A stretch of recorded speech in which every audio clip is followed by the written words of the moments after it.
un panel d'intervenants de très haut niveau, avec vraiment un background industriel important, qui vont aujourd'hui nous parler de notre sujet qui est la recherche et développement et l'innovation orientée marché. Alors, on ne va pas parler de la recherche et développement et de l'innovation en tant que tel, en tant que concept. Ce qui nous intéresse dans ce panel, c'est vraiment que chacun des intervenants nous livre un témoignage et partage avec nous une expérience du terrain, des entreprises dans lesquelles il évolue, d'exemples concrets où le marché a drivé l'innovation au niveau de l'entreprise et a permis de l'entreprise de se positionner sur des opportunités de marché ou même anticiper des demandes de marché en développant de nouveaux produits et de nouveaux services. Puisque aujourd'hui, depuis tout à l'heure, Monsieur le ministre, il a parlé de la tectonique des plaques, il a parlé du transfert de technologie. Il est clair que le transfert de technologie et l'innovation va venir de beaucoup d'investisseurs étrangers, de firmes étrangères qui vont venir s'implanter chez nous, qui vont importer un savoir-faire industriel. Mais n'oubliez pas que le gros du travail repose sur nos épaules. C'est à nous de faire le gros du travail et de développer de l'innovation made in Morocco. Et comme, semble-t-il, on a un peu de retard, ce qui serait bien de faire, c'est de le faire tout de suite avec une approche orientée marché. C'est-à-dire aller du marché et revenir à l'usine, revenir à l'entreprise pour développer des solutions qui répondent aux besoins du marché. Donc sans tarder, je vais justement passer la parole à Madame Zine pour nous donner des exemples de Managem, ou un exemple de Managem, où justement ce transfert ou cette innovation a été mise en œuvre. À vous la parole, Madame Zine. Merci. En tout cas, merci Industrie du Maroc qui a innové en organisant cette thématique qui intéresse les entreprises marocaines et notre pays aussi. Donc en parlant de l'industrie du Maroc, partant à l'échelle internationale, la découverte de nouvelles ressources minières et l'exploitation des mines devient de plus en plus complexe. L'activité minière, elle fait face à plusieurs défis.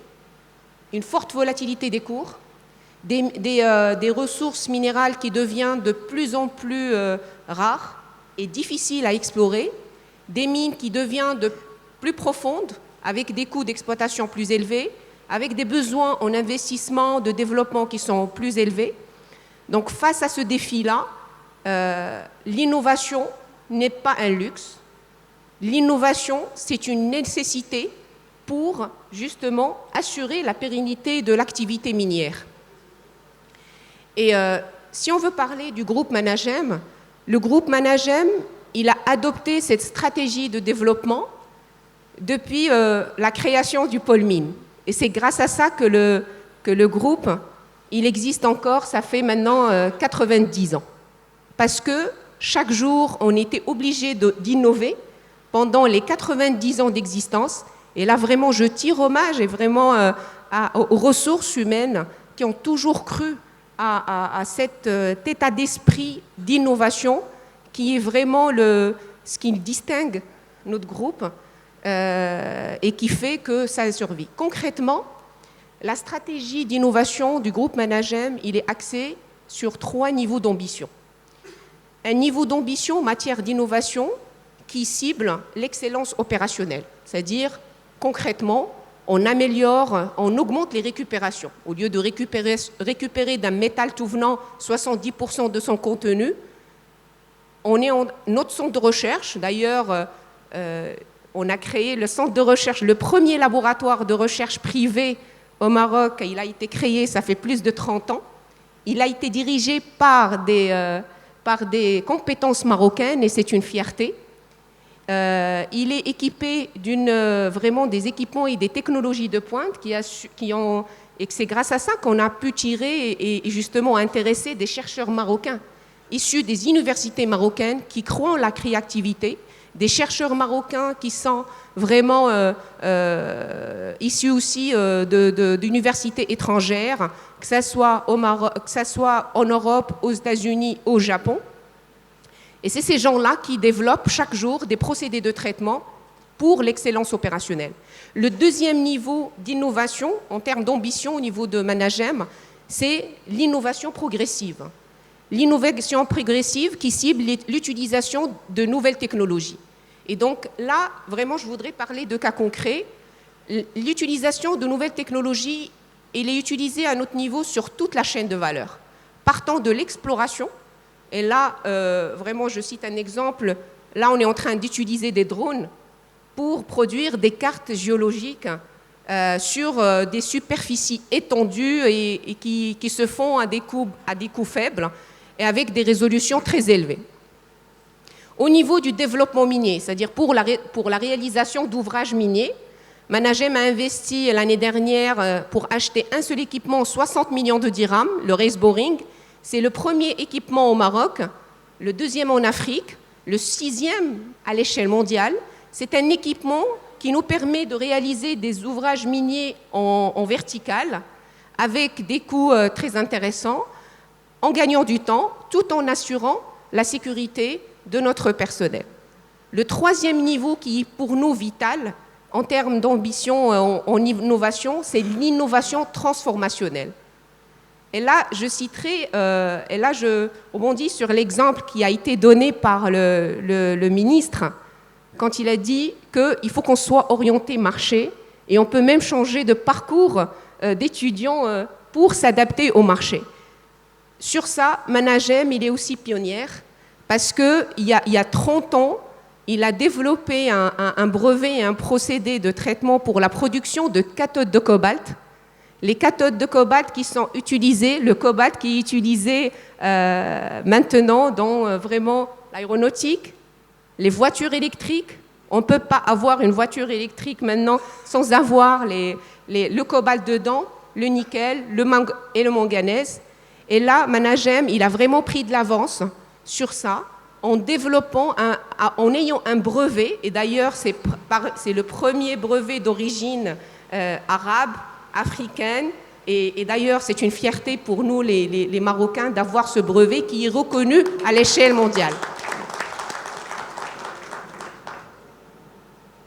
Aussi, parmi les réalisations en matière d'innovation transformationnelle, c'est la découverte de nouveaux procédés de traitement qui nous permettent de valoriser des minerais qui n'ont pas été rentables par le passé.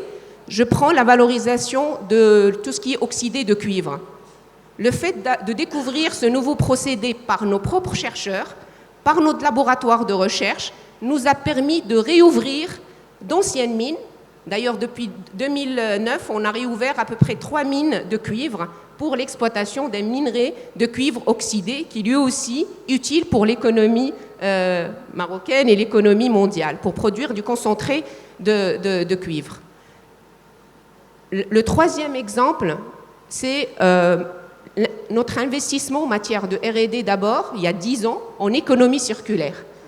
Et on est sorti aussi de la phase de R&D en construisant des usines industrielles dans le cadre de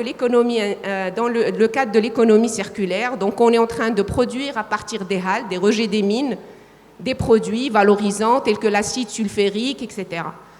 Donc, si je veux résumer, en termes d'innovation, ce qui a changé la donne et ce qui va assurer aussi la pérennité de tous les secteurs, et par exemple le secteur minier, c'est d'utiliser ce terme d'innovation transformationnelle ou d'ambition pour inverser la chaîne de valeur. Au lieu de partir, par exemple, au niveau du secteur minier, on part des ressources qui existent, minérales, de développer des procédés de traitement, d'avoir des produits et de chercher des marchés pour les écouler.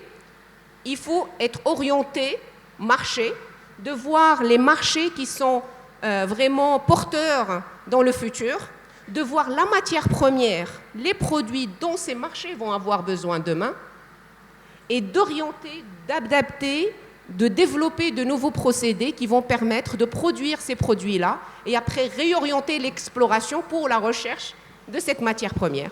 Voilà. Merci beaucoup. Rapidement, une petite question. Donc l'innovation, en grande partie, c'est améliorer la position d'entreprise, sa compétitivité, donc sous l'angle d'excellence opérationnelle, et aussi avoir peut-être d'autres opportunités sur le marché avec d'autres produits. Ma question, par rapport aux compétences, où est-ce que vous trouvez les chercheurs et la ressource humaine qui vous suit un peu dans toutes ces innovations? Je ne vais pas vous surprendre en vous disant que les chercheurs, on en a au Maroc. Et c'est vraiment une fierté. Hein. On en a dans les universités. Il faut juste leur offrir un cadre de recherche, un cadre. J'ai donné l'exemple de notre laboratoire de recherche qui a été créé, ça fait maintenant plus de 30 ans. Il a été créé par des Marocains, des chercheurs issus des universités marocaines. Et il faut leur donner un cadre, des équipements, un investissement, doter l'innovation d'un investissement, justement, qui va créer l'organisation et la mise en œuvre efficace de l'innovation. Le centre de recherche, maintenant, on a une 50aine de chercheurs. Les 50aines de chercheurs, ce sont des chercheurs marocains, issus des universités marocaines. On a pu même intéresser des chercheurs qui travaillaient avant dans des laboratoires internationaux au Japon, au Canada et aux États-Unis, en voyant la réalisation concrète, parce qu'un chercheur, c'est ça ce qui l'intéresse, c'est de voir qu'il y a un investissement d'innovation et qu'on est en train de concrétiser, c'est-à-dire on ne reste pas au niveau du brevet. Au niveau du groupe management, on part du brevet qu'on découvre jusqu'à la réalisation de l'étude faisabilité, d'ailleurs tout ça c'est fait in-house, et puis jusqu'à la réalisation de l'usine. Et ça, c'est vraiment la meilleure motivation d'un chercheur pour l'attirer en interne. Merci beaucoup. Vous avez parlé tout à l'heure du secteur aéronautique. Je m'adresse à Sekarim doublement. D'abord en tant que président de la fédération d'aéronautique, donc le GIMAS, mais aussi en sa qualité de directeur du CITIM, qui est un laboratoire que j'imagine qui fait beaucoup de tests pour les industriels. Par rapport donc à votre secteur d'activité, est-ce qu'aujourd'hui l'innovation est ancrée? Et deuxièmement, est-ce qu'aujourd'hui, réellement, elle est orientée sur les besoins des marchés de vos donneurs d'ordre et de votre marché, des marchés de vos produits? Bonjour à tous. Tout d'abord, je tiens à féliciter l'équipe d'industrie du Maroc pour le choix des thèmes. C'est la 3e édition. Et à chaque fois, je constate avec plaisir que la salle est pleine. Ça veut dire que les sujets qui sont abordés sont d'un intérêt général. Je voudrais juste, avant d'attaquer la partie aéronautique, préciser, Monsieur le ministre a précisé que notre pourcentage de PIB consacré à la R&D est de 0,8%. Allez, on va mettre ça sur le fait que ces dernières années, on a beaucoup travaillé sur la mise en place du système productif dans les différents métiers mondiaux du Maroc. Mais aujourd'hui, nos écosystèmes commencent à avoir de la maturité. Donc il serait temps aujourd'hui qu'on puisse attaquer cette partie de la R&D et de l'innovation dans nos secteurs. Alors, quand on dit, une fois qu'on a dit ça, qu'est-ce qu'on fait? Peut mieux faire, mais comment? Donc je pense personnellement qu'il faut qu'on se dote d'une stratégie nationale consacrée à la R&D. Donc chaque secteur doit avoir une vision claire du chemin à parcourir. Dans l'aéronautique, généralement, c'est très clair parce que ce sont les avionneurs qui descendent et après, ça descend dans la chaîne et on est obligé de suivre, sinon on est écarté du marché. La prospective, quelles sont les technologies prioritaires sur lesquelles on va s'attaquer pour augmenter cette part de R&D? En ce qui concerne le groupe auquel j'appartiens, qui est un centre de recherche pour l'industrie, la genèse de ce centre, c'est les industriels de la mécanique, de la métallurgie, ont demandé à avoir leur propre centre de recherche dans les années 60. Donc au départ, c'était des budgets de l'État, qui continuent jusqu'à aujourd'hui, mais avant, c'était 100% État. Et on faisait de la recherche qui est transférable au secteur industriel. Il n'y a pas de la recherche fondamentale. On a des partenaires académiques, les écoles d'ingénieurs, les universités et des labos externes, mais le but étant de transférer ces technos aux industriels. Aujourd'hui, la tendance, et M. le ministre l'a rappelé, c'est qu'on fait de la recherche partenariale. C'est l'État une partie et l'industriel une partie. Et après, on lui transfère à l'industriel la techno. Pour l'aéronautique, les projets de R&D, d'actualité, je peux vous en parler toute la matinée. On part du programme le Clean Sky pour la pollution et la réglementaire, réduction des pollutions, donc des avions légers, moins consommateurs de kérosène, ce qui veut dire avions légers plus électriques, donc un avion de plus en plus électrique, et puis des matériaux plus légers, donc les composites et d'autres matériaux. Mais une fois qu'on a dit ça, il faut aussi les procédés de fabrication et l'innovation. Et aujourd'hui, les écosystèmes installés au Maroc, on a au GIMAS, on a créé un cluster depuis plus d'1 an qui se veut être une plateforme d'échange entre les industriels, les écoles d'ingénieurs, les centres de recherche et le monde académique. Donc c'est lancé et les thématiques sur lesquelles on travaille sont déjà fixées. On travaille sur l'usine du futur, sur la fabrication additive, sur les matériaux intelligents, sur les objets connectés et j'en passe. Donc il y a un mouvement qui commence. Donc c'est à nous aussi de maintenir que le soufflet ne retombe pas. Mais malheureusement, aujourd'hui, et c'était le cas dans tous les pays, ça l'est toujours, c'est que la passerelle qui doit être entre le monde industriel et le monde académique, ou les centres de recherche, moi, des massières, j'aimerais bien en avoir 10 au Maroc, 10 ou 15. C'est que cette passerelle-là, elle se fait progressivement. Donc on a le plan d'accélération industrielle, ça serait bien qu'on monte un plan d'accélération de l'innovation et de la recherche. Voilà.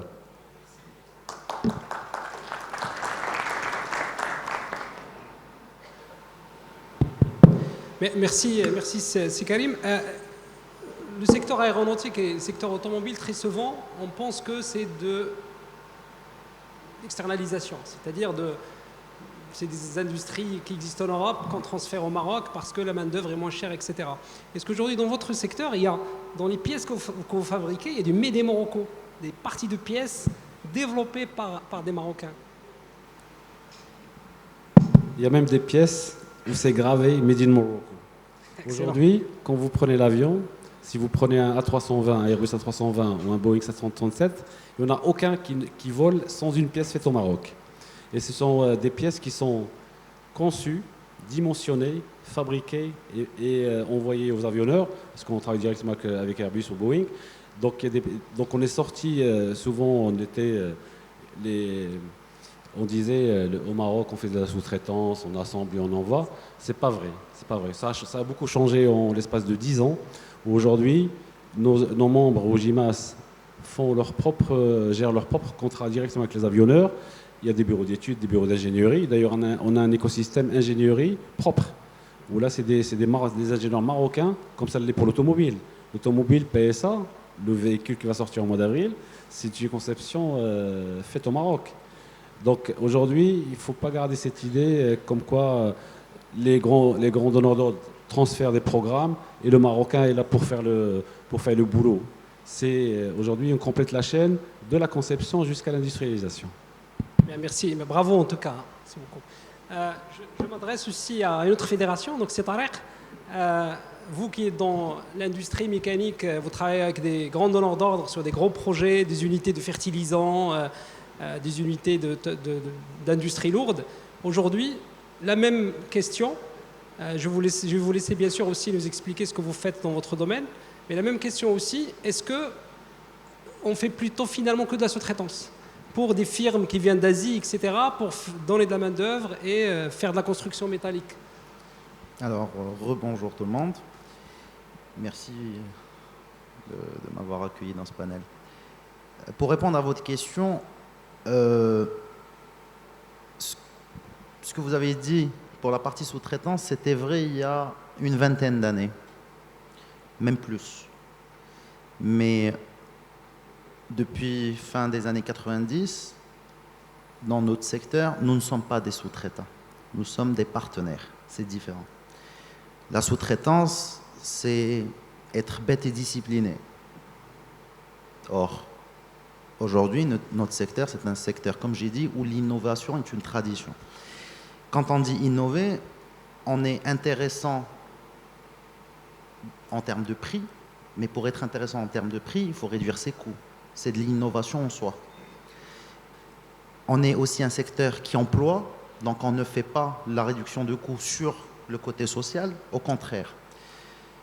Mais aussi, on est innovant en termes de construction, de méthode, de méthodologie.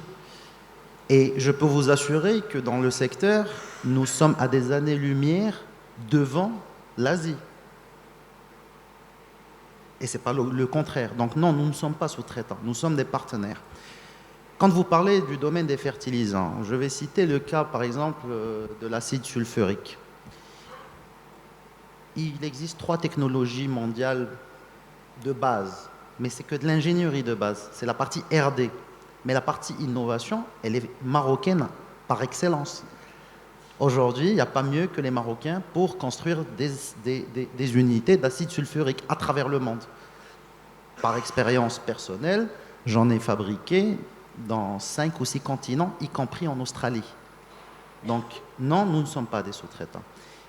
Et cette innovation, encore une fois, elle peut être une grande innovation. Ça veut dire qu'on fait nous, différemment du GIMAS ou de la MICA, enfin de la MICA, peut-être qu'on ne va pas faire la conception en elle-même, mais on va traduire, et vous venez vous-même, vous avez un background où vous chapeautiez ce secteur.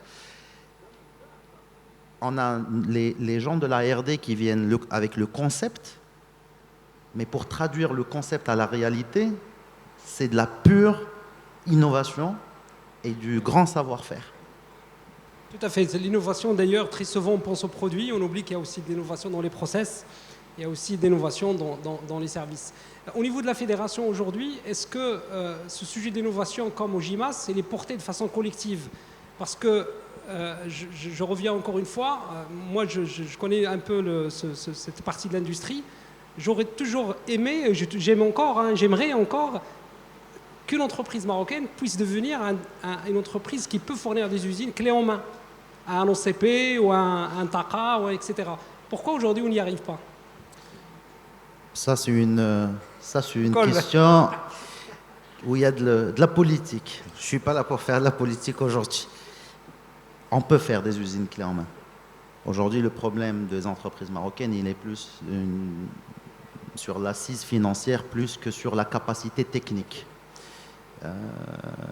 Je pense que vous le savez très bien, nous envoyons des réacteurs nucléaires pour Areva depuis ici. Donc, ce n'est pas des usines clés en main qui vont nous faire peur. La fédération FIM a 70 ans. Et comme j'ai dit, elle a la tradition de l'innovation. C'est un secteur où, en fin de compte, nous sommes des métiers. Nous ne sommes pas un produit. Donc, si on n'innove pas, on serait déjà mort. La fédération, pour nous, l'innovation, c'est du quotidien. C'est une obligation, c'est un oxygène, comme je l'ai expliqué tout à l'heure. Ce n'est pas superflu, ce n'est pas une option, c'est une obligation. Maintenant, comme j'ai expliqué, nous sommes en train de réfléchir à une ville intégrée où on doit pouvoir permettre, et je reviens au mot, permettre aux jeunes, parce que peut-être que nous, aujourd'hui, autant qu'opérateurs, nous avons atteint notre capacité de réflexion et de déboucher de produits. Mais il y a 1 million d'opportunités et c'est dans les têtes des jeunes. Et on a besoin de ces jeunes-là et de leur donner ce climat pour qu'ils puissent développer leurs idées, créer, innover et à nous d'exécuter. Donc c'est ça, pour nous, c'est ça l'orientation et l'innovation orientée marché. Si on attend que le marché demande, c'est trop tard. C'est trop tard. Il faut anticiper et il faut savoir une chose, l'innovation, c'est aller créer la demande et non pas créer l'offre. C'est complètement différent. Créer l'offre, ça veut dire être un follower. Mais créer la demande, ça veut dire être le leader. Voilà la différence. Merci c'est Tarek, pour ne pas s'éloigner trop de la chimie. Je m'adresse à Abed Chagar, qui est dans une industrie très florissante, qui est l'industrie de la peinture, pour nous partager avec nous son témoignage par rapport à cette question d'innovation. Merci donc, de m'avoir invité à ce panel. Je crois que tout le monde connaît Colorado, mais je vais quand même donner quelques chiffres. Après, je répondrai à la question. Donc, c'est une société, alhamdoulilah, florissante. Je donnerai peut-être 2 photos pour illustrer le développement de la société. Fin des années 90, on faisait 100 millions de dirhams. Maintenant, on fait un peu plus de 500 millions de dirhams. Pour expliquer rapidement l'origine du développement de la société, pendant ces années, je dirais qu'on s'est reposé sur 2 piliers. Le premier, c'est la recherche-développement. Après, j'expliquerai.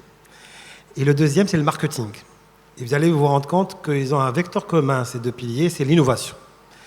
Et donc, on a été aussi innovateur comme entreprise industrielle, et je crois que tout le monde le remarque, dans notre façon de déployer le marketing dans tous ses aspects.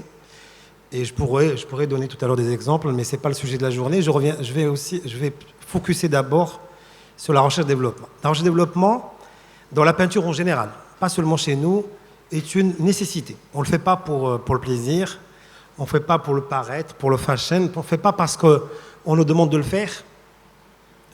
J'entends beaucoup qu'il faut que les entreprises aident pour aller dans la recherche-développement. L'entreprise, elle est à but lucratif, elle est là pour gagner de l'argent. Si l'investissement en recherche-développement ne peut pas avoir un retour sur investissement, il ne faut pas rêver, personne ne le fera. On le fera de deux manières, soit pour répondre à un besoin ou parce qu'il y a des incitations derrière dans un programme, un écosystème. Donc la recherche-développement est une réalité chez nous, et là aussi je donnerai quelques éléments pour illustrer. Nous sommes presque 500 personnes, et nous avons 18 personnes permanentes dans le laboratoire. Ça c'est important. Nous restons une entreprise, on n'est pas managem, je crois qu'on m'a mis à côté exprès pour ne pas être prétentieux, mais donc on est une petite société, voilà, j'en ai parlé, cotée en bourse, certifiée, plusieurs certifications, plusieurs distinctions, mais on a 18 personnes au laboratoire, on ne les met pas là-bas pour s'en débarrasser, pour qu'ils puissent innover, créer de nouveaux produits, et on est drivé par deux éléments. La recherche-développement appliquée au marché, on l'a appliqué, on est drivé par deux choses. Soit on répond à des besoins marchés qui sont là, il faut aller les identifier, les étudier et partir de là pour définir des cahiers de charges et répondre par des produits adaptés. Soit pour s'adapter à des évolutions technologiques ou réglementaires. Donc c'est ça qui est très important. Et je vais vous donner deux chiffres. Hier, je me suis amusé pour préparer mon intervention à faire des petits calculs. Nous lançons depuis 20 ans, chaque année, minimum 4-5 nouveaux produits sur le marché marocain.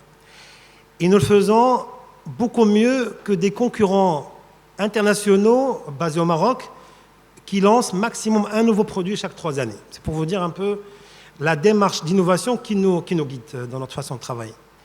Sur les 3 dernières années, on a lancé pratiquement une trentaine de produits.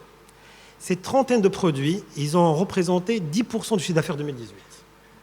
Très important. On a un chiffre d'affaires qui est stagné, la conjoncture est difficile, tout le monde la connaît, on est corrélé au bâtiment, mais sur le chiffre d'affaires 2018, 10%, c'est grâce aux produits lancés ces 3 dernières années. Encore mieux, 35% du chiffre d'affaires 2018 est fait par les produits lancés sur les 10 dernières années. Donc, faire de la recherche-développement, innover, ce n'est pas un luxe pour nous, c'est une nécessité. Et nous, on a une valeur, d'ailleurs, qui est, je dirais, qui est très importante pour toute la société, dans toutes ses fonctions, et encore plus dans la recherche-développement, c'est la proactivité. Donc, nous avons des produits qui ne répondent pas seulement à la réglementation marocaine, qui, je peux vous dire, elle est très timide dans la matière, parce que n'importe quel fabricant pourrait installer des mélangeurs et faire de la peinture et la vendre pratiquement sans aucun contrôle, même répondre à des appels d'offres publics qui peuvent le faire. Ben nous, on se compare plutôt à des pays qui sont un peu avancés en la matière, surtout au nord de la Méditerranée. Et depuis 3-4 années, nous avons cherché à le faire. Nous faisons partie d'un groupement européen d'entreprises de peinture indépendantes qui a 2 missions. Mutualiser le sourcing, et ça aussi c'est une source pour large développement, et mutualiser la recherche-développement. D'ailleurs, j'ai le plaisir d'être le vice-président de ce groupement. Et on est la seule entreprise non européenne de ce groupement. Donc et on ne le fait pas non plus seulement pour le plaisir, on le fait parce que c'est de la veille, parce que même à un moment quand on s'est dit on est bon dans un produit donné, on n'est pas bon, par rapport à qui? Il faut savoir qu'on est leader sur le marché marocain, on est entouré par des confrères, des challengers, mais souvent des suiveurs, donc on est obligé chaque fois d'être en avance par rapport à eux pour pouvoir gagner de l'argent, puisque c'est notre raison de vivre. Je finirai pour ne pas trop prendre la parole. Je dirais que depuis 3-4 années, on a décidé, on est les seuls à le faire au Maroc, et même en Afrique, à créer ce qu'on appelle une gamme fonctionnelle. Je le dis, et dans la salle, je sais qu'il y a Sebnima qui est le directeur prescription. Et donc, c'est quoi peinture fonctionnelle? Ce n'est pas seulement des revêtements que vous mettez sur les murs pour embellir ou sur les sols. C'est des peintures qui répondent à un besoin. Par exemple, on a des peintures anti-allergéniques. On a des peintures, par exemple, anti-humidité.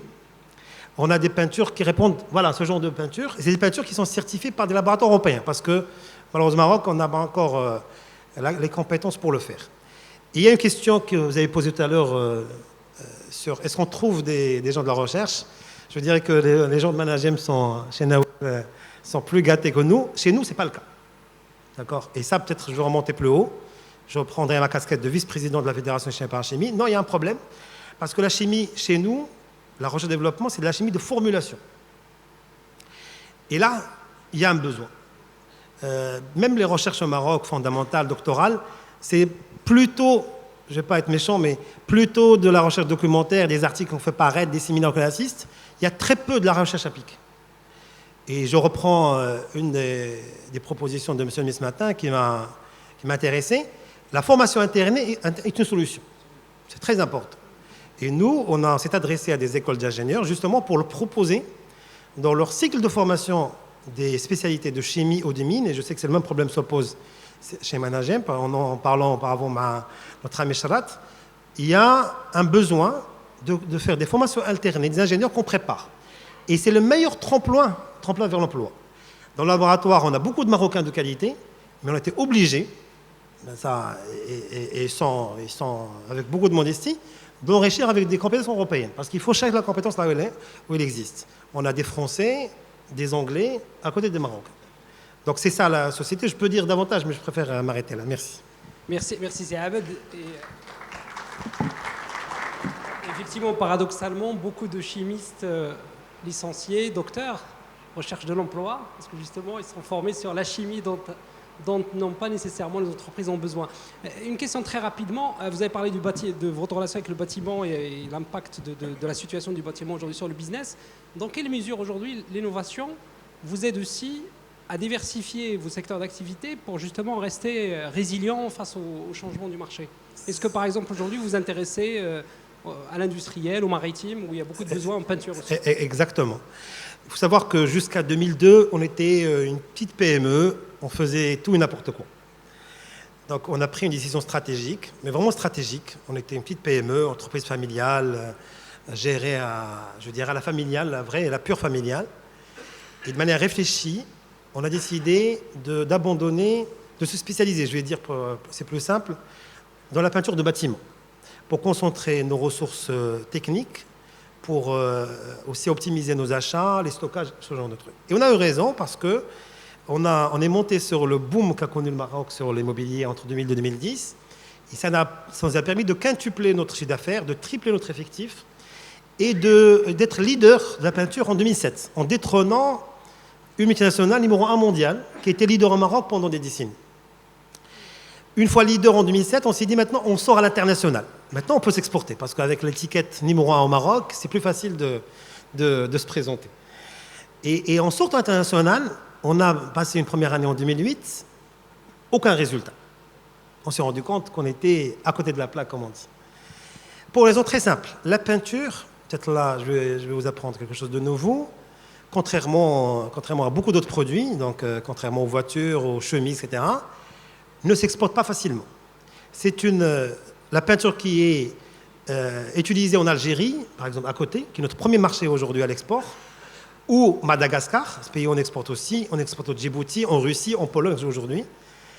C'est des besoins locaux, spécifiquement locaux, adaptés en fonction de la culture locale, d'application, d'utilisation, et qui répond aux caractéristiques locales de climat et de température. Donc on a été obligé d'abord d'aller identifier les besoins des marchés cibles, et on a travaillé en interne, et je peux vous dire, aujourd'hui on a développé une gamme pour le Moyen-Orient qui n'a rien à voir. Aujourd'hui on a un site qui s'appelle colorado.sa, parce qu'il fallait aussi s'adapter à cela, avec une application sur le store aussi qui s'appelle Colorado Middle East, pour eux. Parce que c'est des produits de peinture, il n'y a pas les produits qu'on trouve au Maroc. C'est des produits de peinture adaptés au Moyen-Orient. D'ailleurs, c'est très simple. Une multinationale très importante, je ne vais pas donner son nom, et les leaders au Moyen-Orient, il n'est pas du tout présent en Afrique. Parce qu'ils ont su répondre, etc. Donc la même chose. Aujourd'hui aussi, pour l'Europe, on a développé une gamme avec des certifications européennes. On a la plus large gamme de peinture écolabel en Afrique. aujourd'hui. Et ça, on l'a fait assez rapidement, en 3-4 années. Pour la France, il y a des certifications pour ceux qui connaissent, pour tous les produits, la peinture en particulier, d'avoir des CD A, B, C, D en fonction des émissions de COV. La gamme de produits aujourd'hui qu'on nous vend en France, elle est complètement A+. Ça, c'est très important. Et c'est le ticket pour rentrer. Parce que souvent, quand on parle d'export, on a ce stéréotype ou ce cliché, impossible d'exporter en France. On exporte des agrumes, on exporte des tomates, tout ce qui est primaire. Et on a du mal à croire qu'on est capable d'exporter aussi des produits industriels. On le fait, nous, aujourd'hui, dans la peinture.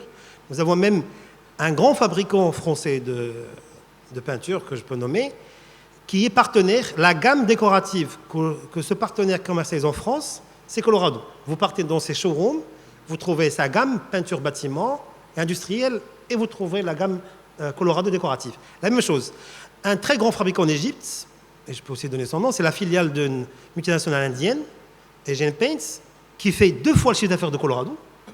La gamme de peinture décorative commercialisée en Égypte est une gamme Colorado. D'ailleurs, sur les emballages, d'ailleurs, nos noms à nous, par exemple, il y a Ambra, que tout le monde connaît, il y a Touareg, etc. Là-bas, ils ont fait Royal Ambra, Royal Touareg, etc. Et Manufactured Morocco, Packet by Skip Egypt. Donc ça, c'est très important. Donc, et ça, tout ça n'a été possible que grâce à la recherche et développement. Vraiment, chez nous, c'est une application réelle, ce n'est pas un besoin. Je n'ai pas dit tout à l'heure un truc très important. Nous, on n'investit pas 60 millions de dirhams par an parce que ça serait la faillite, mais chaque année, le budget que nous mettons dans la recherche et développement, c'est 11 millions de dirhams. Et je ne sais pas si j'aurai la parole tout à l'heure, mais comme j'ai le micro, je vais le garder un peu. Mais si on était incité, c'était incité pour faire dans le développement. C'est comme ce qui se passe en France. Il faut savoir qu'en France, 3/4 des investissements R&D, c'est les PME et les ETI, pas les grandes entreprises. Et les 3/4 de l'emploi R&D, c'est les PME et les ETI. Les ETI, c'est les établissements intermédiaires comme la taille de Colorado. Et c'est 50% de financement de participation de l'État. Il n'y a rien d'autre. Il n'y a pas de mystère. Si on avait 50%, au lieu d'investir 11 millions de dirhams, on allait investir 22 millions de dirhams. Donc, on allait employer 2 fois plus d'effectifs. Et on allait développer d'autres produits, attaquer d'autres marchés. Pas seulement l'Europe, peut-être l'Amérique. Je m'arrêterai là. Donc, merci. Justement, je me tourne vers Hicham, qui était dans un secteur hautement pointu, qui est la microélectronique, mais qui a aussi mené l'aventure Massir. On se rend compte qu'on ne connaît pas finalement bien Massir et ce qu'il fait à chaque fois qu'on en parle. Qu'est-ce que vous retenez un peu de cette expérience? Et moi, ce qui m'intéresse aussi, l'autre question que je voulais poser aussi, c'est par rapport aujourd'hui à votre position chez Mazen. Comment on profite aujourd'hui de gros projets comme Nord, etc., pour développer de l'expertise marocaine et des innovations marocaines dans le solaire? Voilà, merci. Très bien, donc je vous remercie. Donc, je remercie les organisateurs, mais aussi de m'avoir invité au panel. Alors, typiquement, dans la manière dont je fais les choses, je vais un peu mettre les pieds dans le plat et ramener un peu de réalisme dans tout ce qu'on a entendu. Bon, je pense que si on se concentre sur quelques success stories pour construire une image, on risque de se tromper sur la réalité du pays. Et donc, je pense qu'il est utile qu'on se remette un peu en cause. Alors, il y a un point qui me tient particulièrement à cœur et qui fait le lien avec le cas Mazen. C'est qu'à un certain moment, il y a un discours qui est prévalent qui dit qu'il faudrait que ce soit le privé qui investisse. Or, un retour d'expérience à travers le monde démontre que c'est d'abord l'État qui est le précurseur et l'initiateur. Donc on sort tout de suite les grands exemples de Google, de Facebook, etc. Mais derrière, il y a la Silicon Valley. Derrière la Silicon Valley, il y a l'investissement de l'armée américaine qui a permis l'émergence. L'exemple chinois est encore plus flagrant et éloquent à cet égard. L'interventionnisme de l'État pour faire émerger une industrie innovante et non pas simplement des améliorations de produits existants ou la conquête de nouveaux marchés est fondamentale. Donc, ne dédouanons pas l'État de son rôle en transférant le fardeau vers l'industrie et vers les industriels qui gardent quand même des capacités limitées d'investissement. Donc, de ce point de vue-là, je considère que l'investissement public qui reste le plus fort investissement dans le pays, l'État est le premier investisseur. Donc, si on demande aux investisseurs privés de venir contribuer à la R&D, l'État doit donner l'exemple. Et donc, à travers les grands projets transformationnels, structurants, que ce soit dans le transport, dans l'énergie renouvelable, dans un tas d'autres secteurs, la composante R&D est souvent absente. Donc l'État aujourd'hui admet que le niveau de formation n'est pas à la hauteur attendue. Il met à disposition des investisseurs un accompagnement pour une formation complémentaire sur les profils qui manquent. Qu'est-ce qui nous empêcherait aujourd'hui de mettre aussi une enveloppe sur la R&D ? Sur des pays qui cherchent et qui ont une politique volontariste d'attrait de la R&D, comme par exemple la Turquie, la moitié du coût de l'ingénieur R&D est pris en charge par l'État. Donc, il y a, je pense, une volonté politique à avoir, une facture à faire payer par le contribuable parce que nous avons besoin de transformer l'industrie marocaine d'une industrie qui majoritairement est de sous-traitance avec quelques success stories dont on est tous fiers, mais qui va devoir demain devenir propriétaire de technologies, exportateur de ces technologies-là. Donc, pour juste rappeler, quand on regarde aujourd'hui sur le Global Innovation Index, qui est un index qui montre l'efficience et l'efficacité de l'investissement en R&D, l'État fait un certain nombre d'investissements, mais il y a toute la partie marché de cette R&D qui pose problème. Donc, au niveau de mon passage à Masser, j'ai essayé d'apporter ma contribution à l'édifice. Les collègues sont là pour reprendre le flambeau. Je pense qu'ils le font très bien. Mais on a eu tout le mal du monde à convaincre une industrie marocaine à mettre un chèque pour faire de la R&D. Il ne faut pas se mentir. Donc, j'ai été Business Development Director avant de devenir DG. L'industrie marocaine aujourd'hui ne voit pas encore le lien direct entre profitabilité et investissement en R&D. Et sans une intervention de l'État qui permet de débloquer cet élément-là, je ne pense pas qu'on va y arriver. On aura des success stories, mais on est loin de l'élan national qui est nécessaire pour amener cette R&D au niveau où elle doit être compétitive au niveau international. Il y a des initiatives comme la CCG qui commence à investir pour accompagner des entreprises innovantes. Je m'en félicite, c'est 50 millions de dollars de prêts de la Banque mondiale pour accompagner ces entreprises-là, mais quand vous discutez avec ces entrepreneurs, ils ont tout le mal du monde à aller décrocher un premier marché. Ils ont tout le mal du monde à se faire payer dans les temps. Donc aujourd'hui, il y a une responsabilité partagée nationale où chacun doit assumer sa responsabilité. Moi, ce que je préconise, et ça sera peut-être un mot sur lequel je reviendrai à la fin, c'est que chaque patron d'entreprise, au lieu de dire « je lance un appel d'offres, c'est le service des achats, donnez-moi vos références », non, il a une approche volontariste pour accompagner quelques startups marocaines pour pouvoir y arriver. Alors, j'ai eu le plaisir, en quittant Masser, de rejoindre Mazen, et j'ai franchement été agréablement surpris parce que la composante R&D a été built-in dès le départ. Donc, dans le grand projet de développement des énergies renouvelables, il y a une enveloppe, une contribution d'un certain pourcentage sur le coût de l'infrastructure qui part pour la R&D. Dans le grand complexe Nord-Ouarzazate, qui est le plus grand du monde, il y a 3000 hectares à peu près de centrales solaires avec 580 mégawatts, qui sont aussi de la très belle technologie. Il y a des industries marocaines qui y ont contribué, qui ont dû innover pour pouvoir y contribuer, à hauteur de 30% pour la première centrale, 35% pour la deuxième et la troisième. Mais il y a 200 hectares qui sont dédiés à des projets innovants et à des produits innovants par des entreprises marocaines. Donc, de ce point de vue-là, si on ne fait pas la même chose sur les autres secteurs où nous cherchons à développer le pays, on restera sur l'anecdotique, sur l'épisodique, tel success story, telle entreprise. Alors, pour je dirais les aspects qui touchent la R&D, je pense qu'on est en train de pécher par l'absence d'un marché d'absorption de cette R&D d'abord. Donc, si on n'est pas capable de trouver un moyen pour que l'investissement public, à travers la CCG, un certain nombre d'incitations, de lui trouver un marché d'innovation, d'accompagner ces entreprises, on aura une mortalité des entreprises qu'on connaît aujourd'hui. Donc, il est important, je pense, qu'il y ait une prise de conscience collective. On a de bons exemples de succès, mais nous manquons encore d'une prise de parole et d'une prise de conscience collective qui nous permet à cette innovation d'être vraiment tirée par le marché. Parce que quand un industriel met de l'argent, il attend des résultats. Donc lorsqu'on regarde l'investissement des 0,8% qui ont été cités dans le PIB, il faut savoir que plus que les 2/3 vont vers les salaires des enseignants. La vraie réalité des budgets qui partent dans le développement de produits innovants est infime. Le nombre de publications qui sortent aujourd'hui dans les différentes universités, combien créent de l'emploi, il ne faut pas perdre, à mon sens, le challenge qui est celui de la création d'emplois à forte valeur ajoutée.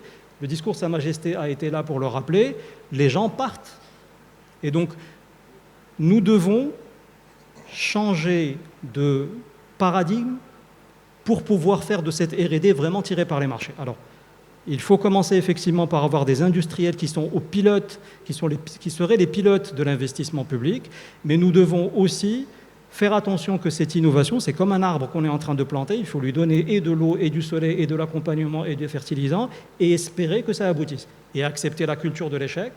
Des patrons ont accepté de donner leur chance à des PME, mais au premier échec, il a dit « vous m'oubliez tout ça, vous m'en parlez plus ».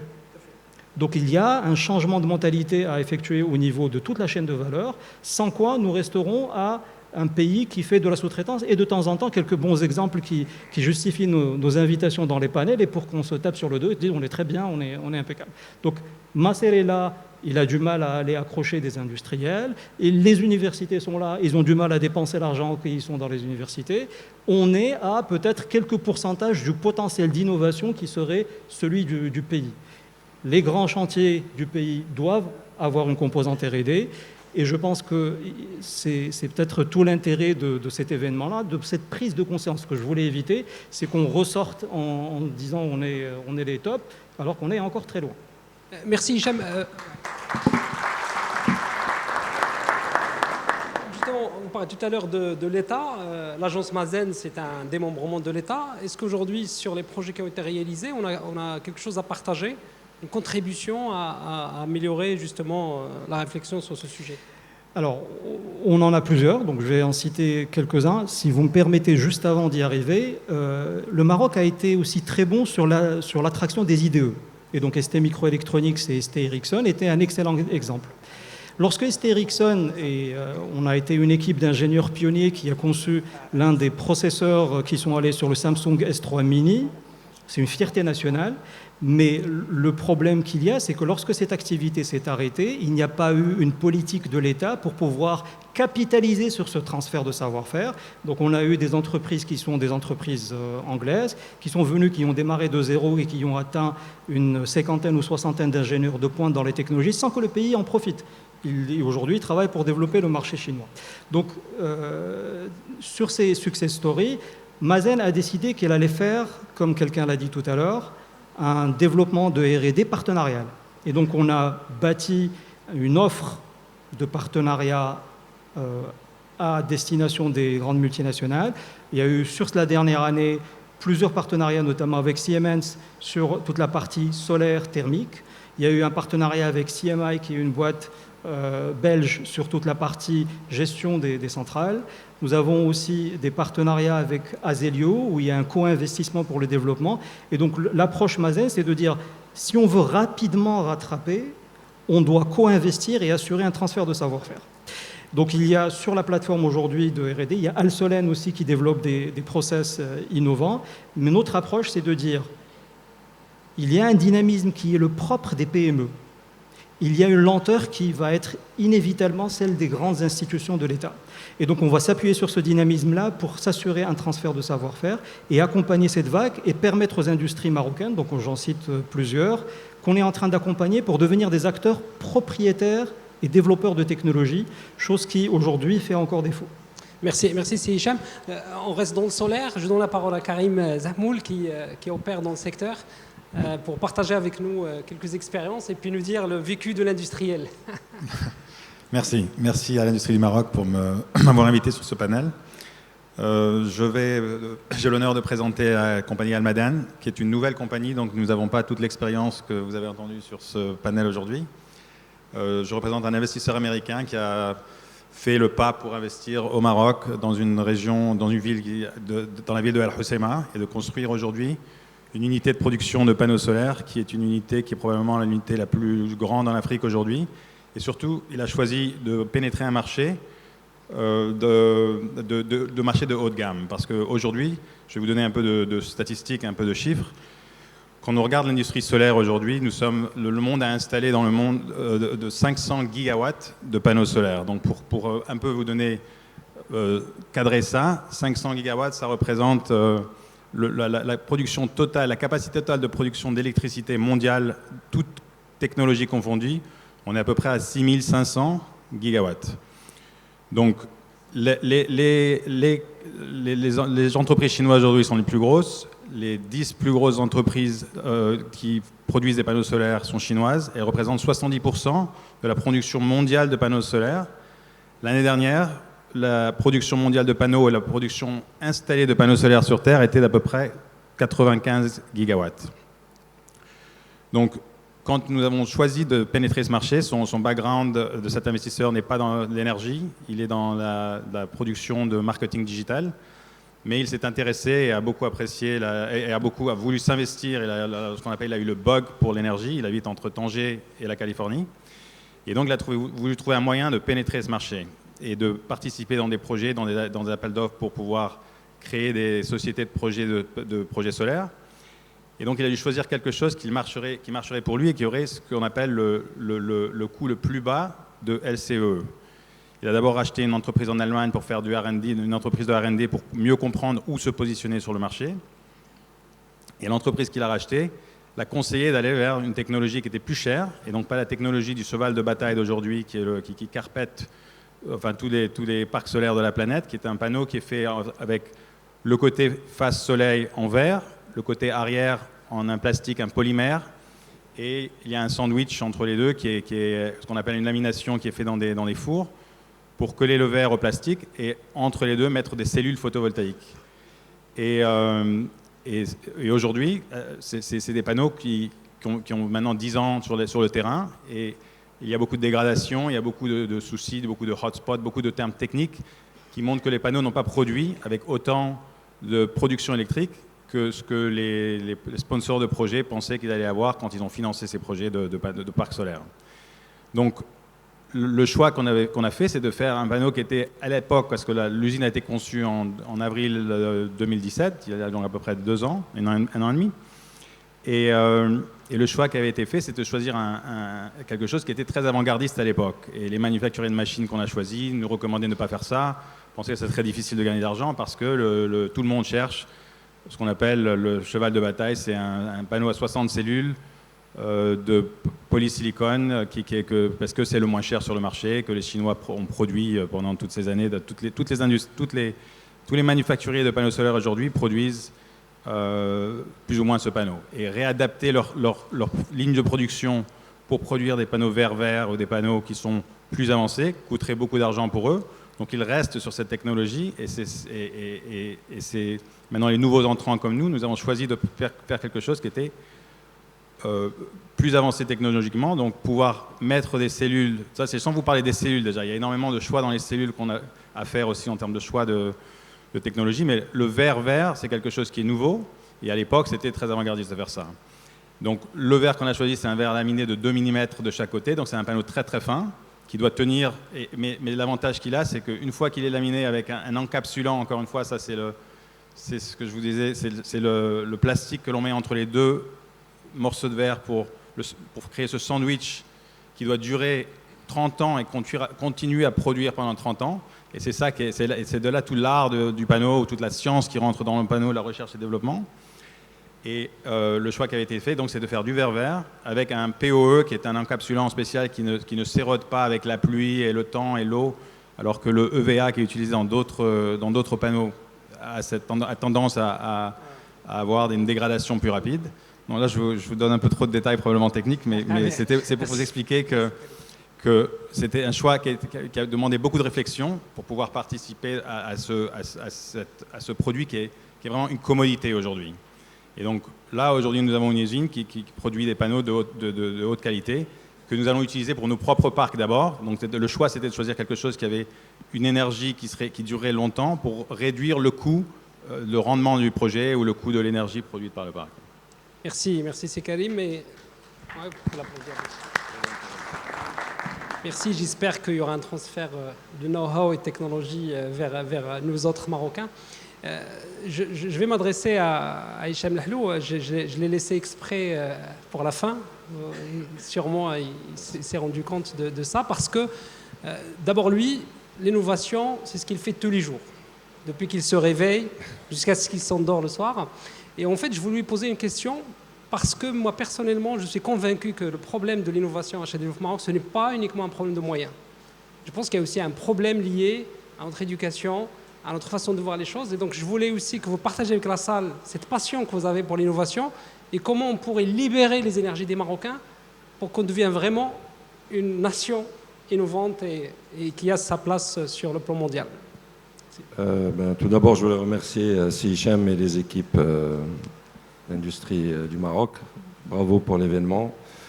Et merci d'avoir répondu à l'appel parce que c'était une discussion et je lui dis c'est pas normal quand on parle d'industrie et d'innovation qu'on parle pas de design.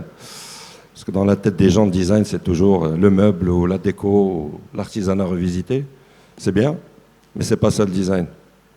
Design est un domaine à la base qui est venu du design industriel, qui aujourd'hui sert les croissances économiques dans plusieurs pays.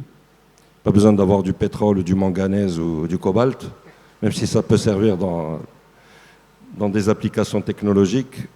Je vais prendre un pays qui me tient à cœur, dans lequel je vais me rendre à la fin du mois de février, qui est la Corée du Sud, qui ne dispose d'aucune ressource naturelle, mais qui dispose de l'humain que nous sommes. Et je reprends un mot tellement important pour le Maroc et pour l'Afrique, qui est l'éducation. Aujourd'hui, aucune université publique ou privée au Maroc ne dispense bachelor, master, jusqu'au PhD en design industriel et tous les métiers qui vont autour, ce qui est complètement hallucinant. Le seul pays en Afrique francophone qui dispense ça, niveau supérieur, public-privé, c'est la Tunisie. Donc aujourd'hui, on doit se poser la question, si on parle de design, c'est le moteur de l'innovation. C'est pas uniquement dessiner quelque chose, le design, c'est comment influer sur des politiques d'investissement. Moi, j'ai été élu il y a un peu plus d'1 an au sein du conseil d'administration de l'Organisation mondiale de design, qui s'appelait jusqu'en 2017 le International Council Society of Industrial Design, et qui est l'organisation qui représente toutes les organisations dans le monde pour parler du design en matière d'éducation, en matière d'innovation, en matière de nombreuses choses. Et en 2017, nous avons changé de nom, on est devenu la World Design Organization. Pourquoi ? Parce que le monde se globalise et le design s'est globalisé. Au sein de ce board, à mon petit niveau, siège M. Don Taili. Je vais juste lire rapidement, je n'ai pas envie de vous saouler, mais c'est juste pour illustrer un petit peu mes propos. Et surtout, les gens vont se dire de quoi il parle celui-là. Après, je parlerai un petit peu de moi, juste pour expliquer ce que je fais. Au sein du board de l'Organisation mondiale du design, dans laquelle j'ai le plaisir de siéger, en tant que premier nord-africain, deuxième africain en 62 ans d'histoire et premier arabe. Monsieur Don Taili, c'est qui ? Il est member of the board, avec moi et les autres amis. Il est Vice Center Leader et Senior Vice-Président Corporate Design Center pour Samsung Electronic Monde. Son background, il est PhD of Product Design de Yonsei University de Séoul, Master of Industrial Design du Royal College of Art de Londres. Il est Bachelor of Industrial Design de Hong Kong Ikey University, Séoul. Donc pour vous dire un peu le profil, on a une autre personne qui s'appelle M. David Kosciuma, qui est designer à la base, et qui est le vice-président Research and Product Innovation of Tupperware Brands. Nous avons des gens qui distribuent Tupperware. C'est tellement connu que c'est devenu même un nom commun. Comme quand on dit ouvre le frigidaire, qui à la base est une marque. Hein. Donc aujourd'hui, on doit se poser la question suivante, et surtout de se dire, moi j'essaie d'être un peu une porte-voix parmi tant d'autres, pas uniquement au Maroc, mais sur notre continent, parce que nous sommes africains. Il faut vraiment se poser la question pourquoi aujourd'hui, au niveau de l'éducation, qui est la base de tout, et comment la Corée du Sud a réussi à créer du LG, Samsung, Hyundai, Kia, et j'en passe, avec l'éducation. C'est la base de tout. Et devenir une puissance industrielle mondiale, exportée partout. Quand le dernier Note 9 sort, vous allez dans le petit village reculé du Sénégal, vous allez le trouver, en simultané dans tous les pays du monde. Donc, il faut s'inspirer de ces pays, comme le Japon, comme la Corée du Sud, comment ils ont fait pour intégrer dans leur éducation cette histoire de design. Pourquoi aujourd'hui chez nous, il faut se poser la question, nous n'avons pas ça, mis à part quelques écoles privées qui font un travail respectable depuis de nombreuses années. Mais je parle de bachelor, de master jusqu'au doctorat. Dans n'importe quelle université au Maroc, vous allez, il n'y a rien.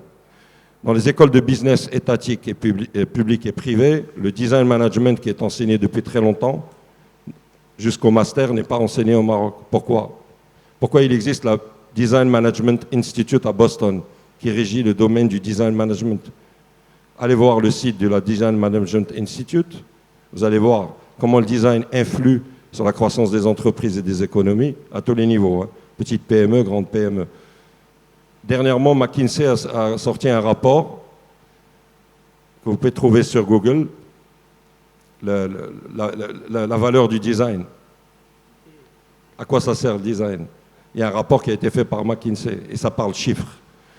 Donc, aujourd'hui, nous avons des entreprises au Maroc, pour revenir dans notre pays, qui sont utilisatrices de design. Quand je dis utilisatrices de design, ça veut dire en termes de système de management, de la prise de décision chez le président jusqu'au département. Et il y a quelques noms et quelques marques que je vais citer qui sont utilisatrices de design dans les industries pétrolières, dans la banque, dans les industries, dans l'hôtellerie, dans plusieurs secteurs.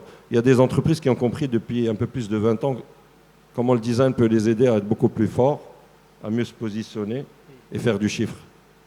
Africa, par exemple, depuis très longtemps, a été une des premières entreprises marocaines à utiliser le design pour définir sa politique de marque, créer son concept de station, créer des services et créer des marques au sein de ses aires de service. Vous avez Atijale Wafa Bank, vous avez la BMCE Bank, vous avez Inouï, vous avez dans l'industrie de nombreuses marques aussi qui sont utilisatrices design. Aujourd'hui, je vais vous faire une annonce pour encore essayer d'illustrer mes propos. J'espère que je suis assez clair. IKEA, vous connaissez tous. Democratic Design, si vous voulez la déposer, vous pouvez passer leur slogan. Ils ont démocratisé le design. N'importe quelle personne dans le monde, n'importe quelle classe sociale utilise du IKEA. Aujourd'hui, nous avons IKEA au Maroc, je crois que c'est le premier d'Afrique. IKEA, pour son 75e anniversaire cette année, va sortir en simultané dans tous les IKEA du monde des collections signées par des designers africains. Pour vous montrer l'importance que la créativité africaine a. Parce que quand vous êtes designer, vous signez des projets dans votre pays, vous essayez d'influer pour essayer d'innover en matière de réflexion, c'est ce qu'on appelle design thinking. Vous essayez d'influencer des donneurs d'ordre pour leur dire pourquoi vous ne faites pas ci et faire ça, et pour essayer d'innover en termes de réflexion. Jusqu'au jour d'aujourd'hui, pour continuer encore à illustrer mes propos, le vice-président de Apple Monde, plus de 2% du PIB américain, ça veut dire que si demain Apple est enrhumé, c'est une crise déjà boursière américaine et mondiale. On est mal barré. Plus grosse capitalisation boursière mondiale, plus de 1000 milliards de dollars. Le vice-président, jusqu'à l'heure actuelle, est designer. Ce n'est pas pour faire joli ou dessiner des téléphones sur le coin de sa table, c'est définir les politiques d'innovation, comme un peu ce que fait Don Taili, j'ai parlé de son profil tout à l'heure au sein de Samsung. IKEA a choisi le design africain pour innover et positionner des nouveaux produits et séduire des nouveaux consommateurs. Pas uniquement en Afrique, mais dans le monde entier. Moi, pour ma part, il m'arrive d'être contacté par des marques depuis maintenant une douzaine d'années. Je signe pour des marques dans plusieurs pays et de nombreux confrères le font aussi. Dans tous les secteurs, ça peut être le secteur de la cristallerie, le secteur de l'électronique, le secteur du meuble, différents secteurs. Ça peut être même la peinture, des signatures, SADO de signatures qui sont, en fait, on est des marques, pour essayer d'innover en termes de création de nouveaux produits, d'apporter de la valeur, du storytelling, parce que nous, consommateurs, qu'est-ce qui nous intéresse? Quand vous allez acheter un produit, pourquoi vous allez être dirigé vers ça ou vers ça? C'est votre subconscient, c'est la séduction. Pourquoi? Parce que toutes les réflexions en termes de design, l'humain est au centre de la réflexion de tout ce que nous faisons. Toutes les marques pensent à l'utilisateur et maintenant à la planète. Parce qu'il faut produire responsable et consommer responsable. Ça, il ne faut pas oublier. Et nous, par exemple, au niveau de l'Organisation mondiale design, nous sommes complètement intégrés dans les 17 points des SDGs, qui sont les Sustainable Development Goals 2030 des Nations Unies. Donc il faut toujours penser à quand on produit, comment on produit, quelle incidence va avoir sur la planète. Le consommateur, quand il va acheter ce qu'on produit, comment lui aussi quelle attitude il doit avoir pour ne pas influer négativement de façon négative sur la planète. Donc le design est partout, il nous entoure, il est dans nos voitures, il est dans notre tasse de café, il est dans notre téléphone portable, il est dans les applications. Moi, il m'arrive souvent de présider des jurys dans des écoles où je suis invité à l'étranger, où je vois devant moi des masters, des jeunes qui présentent leur sujet de diplôme. Et c'est qu'est-ce qu'ils ont comme master en design interactif. Ils sont master en design interactif. Chez qui ils finissent ces jeunes? Chez Google, chez Facebook, chez Twitter. Un jeune comme ça, à 23 ans, qui sort avec un master en design interactif, commence à entre 8 et 10 000 $ net par mois. Aujourd'hui, voilà, quelques exemples, merci. Ça nous donne envie. Et en tout cas, on voit que vous êtes un grand passionné du design. Donc, je remercie beaucoup nos panélistes. Vous voyez toute cette somme d'expérience et d'énergie autour de ce panel, de quoi faire vraiment beaucoup de choses. Ce n'est pas juste une question de moyens, c'est aussi une question de façon de faire. C'est une question aussi de travailler ensemble pour aller plus loin. Et donc, je les remercie pour leur contribution. Et je voulais donner le mot de la fin à Nawal Zine. Je ne suis pas... C'est pas pour parler pour elle ou pour manager, mais pour parler un peu pour le panel et peut-être aussi c'est Abchagar pour nous faire de donner un mot de la fin. Éventuellement, si les autres panélistes aussi veulent dire un mot de la fin, ben, bien sûr, ils ont la parole pour le dire. Merci. Je voudrais juste faire une démonstration tenant compte des discussions qu'on vient d'avoir là, que la créativité n'a pas besoin d'investissement parfois. Il suffit d'être dans un panel comme ça pour avoir de bonnes idées. Et justement, en écoutant chacun, par exemple, là, je dis, bon, j'ai une idée, ben là, j'avais pas besoin d'investir dedans. Par exemple, toutes les entreprises ici qui sont représentées, on peut faire l'application de l'Open Innovation, concrètement. Je prends, par exemple, Colorado. Là, pour l'industrie minière, on a besoin d'une, justement, peinture qui doit résister à des milieux acides, etc. Et donc là, c'est des partenariats qu'on doit faire. Je prends l'exemple de l'énergie solaire. On est dans des pays en Afrique, on trouve les ressources, mais on a un sérieux problème d'électrification. On peut pas, même si on trouve, on ne peut pas développer des gisements. Et je parle bien des pays comme le Soudan, où il y a du soleil. Vraiment, il y a une bonne partie, l'Éthiopie, la même chose. Et donc, si on développe, on s'adapte à ce nouveau environnement, on peut développer une industrie dans des pays qui ont les ressources, mais ils n'arrivent pas à la développer. Je prends l'exemple justement du design industriel. Quand on veut construire des mines en Afrique, c'est vrai, on veut tout faire en in-house parce qu'on a Reminex Ingénierie. Mais parfois, on rate le coach sur la partie design industriel parce qu'on n'arrive pas à s'adapter, on n'a pas assez. On a de la créativité dans la mine, mais on n'a pas de la créativité en matière de design industriel. Là, c'est des partenariats dans le cadre de l'Open Innovation, où on peut gagner du temps, on peut gagner en termes de CAPEX, parce que vous nous avez déjà devancé. Je prends l'exemple de l'énergie, donc on en a parlé tout à l'heure, l'aviation. Bon, qui va dire l'aviation et les mines, c'est quoi le lien? Bon, en parlant tout à l'heure d'aviation, il y a l'impression en 3D. Au lieu de commander des pièces de rechange, nous, on commande à peu près 3 milliards de dirhams de pièces de rechange. C'est de la devise. C'est de l'impression à côté de nos usines. Donc, on ne fait pas du transport, on fait pas, et justement, on fait travailler plus de monde. Donc là, c'est juste pour dire... Alors l'usine, justement, je ne l'ai pas oublié, parce qu'il a parlé de l'acide sulfurique. Il a parlé de l'acide sulfurique. Nous, on est en train de produire de l'acide sulfurique à partir de la pyrrhotine. Et on était parti acheter une usine clé en main en Chine pour l'installer. Là, c'est du partenariat et c'est de l'open innovation. Pour dire, regardez, on ne peut pas dire la mine et les autres, Colorado et tout, qui est pour rien, mais c'est des idées créatives qui peuvent créer de la valeur. On n'a pas besoin d'un investissement de l'État pour ça. On a besoin des gens, et c'est ça, je dis, vraiment, c'est cette fierté d'être marocain. C'est vrai sur le niveau d'éducation, mais on a l'open mind. On arrive rapidement à capter les idées et à changer la donnée pour notre pays et pour notre entreprise, pour nos enfants et pour la génération future.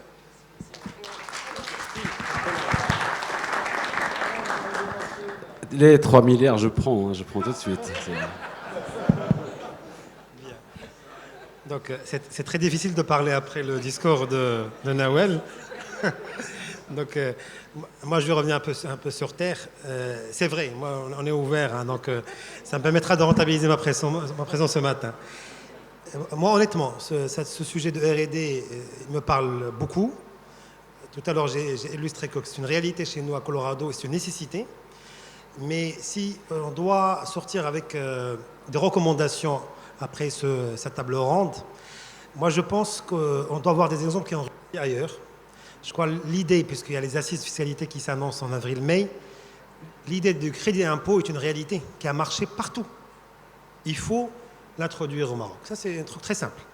En France, jusqu'à 30% des investissements dans la R&D, même les bâtiments, 2 fois les salaires des doctorants de recherche, ils sont remboursables. 2 fois. Ce n'est pas le salaire, hein.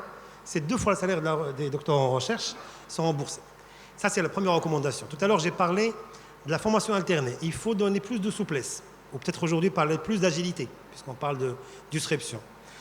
À l'université marocaine, pour créer des disciplines, des filières, et M. le ministre en a parlé ce matin, en connexion avec des grandes entreprises, avec des fédérations, pour la formation alternée. C'est une garantie de l'emploi pour ces lauréats. Aujourd'hui, on en a beaucoup qui chôment malheureusement. Et c'est une ressource disponible, je dirais relativement pas chère par rapport à une ressource étrangère, pour l'industrie marocaine. Et je finirai sur une troisième recommandation que j'ai partagée tout à l'heure avec mon ami Hichem. Il faut quand même concentrer tous ces efforts de l'État, comme ce qui se fait ailleurs. Il faut oser créer une agence nationale qui coordonne, qui agit au nom de l'État, non pas de manière éparpillée.